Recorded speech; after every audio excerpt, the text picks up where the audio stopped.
बंदे दी फरिश्ते जान लेनी है तो फरिश्ता जान लगन आया तो वह मुर्गा अगे रख के खांदा पिया। मैं कौम का नाम नहीं लेना।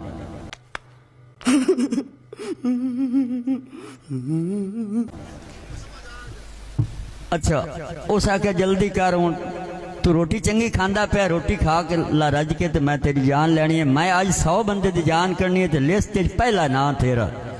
हमको जिंदा मत छोड़ो सालो, हम कोई मंदिर का घंटा है कि कोई भी। उस आख्या तुसी बहु तो सही, तुसी भी नाल खाओ। उस ध्यान ला के ना तो लिस्ट छेक के ना तू ना काट के सारिया तो हेड लेक चढ़िया मुड़ आखिर ते 100 जैसे 99 मारिया मुड़ महीनों ही 100 मारना।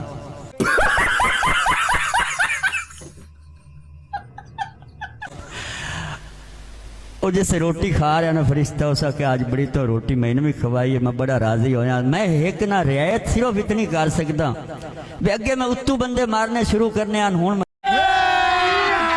अभी मजा आएगा ना भिड़ो हेठू शुरू कर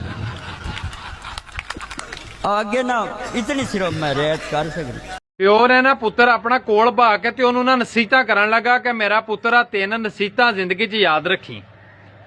पुत्र आंदा प्यो दस, उन्हें कहा घर दे विच बेरी दा बूटा नहीं लाना, अपनी जनानी नूं अपने दिल दा भेत नहीं देना ते पुलिस वाले नाल यारी नहीं लानी।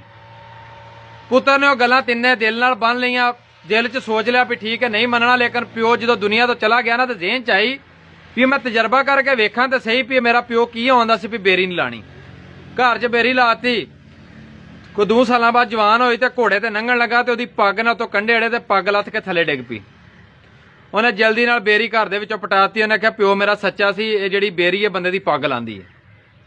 हुण उन्हें सोचा भी पुलिस वाले नाल यारी नहीं लानी ते जनानी नूं अपना भेत नहीं देना। वो किते शहर च गया ते उथों ना कोई थोड़ा जिहा गोश्त लैके ना कपड़े च बन के ते घर लाया ते जनानी नूं आंदा पेटी खोल। उन्हें पेटी खोली विच रख दिता ते खून दा ना कपड़ा नुचड़िया सी। जनानी आंदी इहदे च की? आंदा मैं एक बंदा मारिया, उहदा सिर ला के लै आया वां ते तू ये गल किसे नूं दसणी नहीं।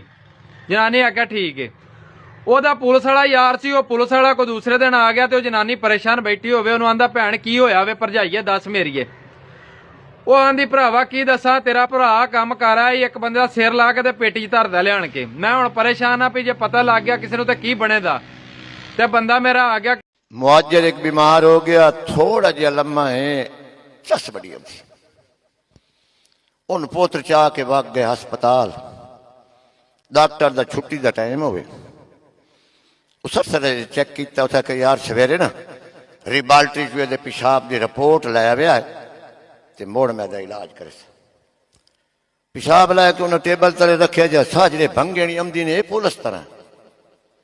चलो बाहर निकलो तो डॉक्टर दामन टाइम हो गया, मैं कमरे की सफाई करनी है।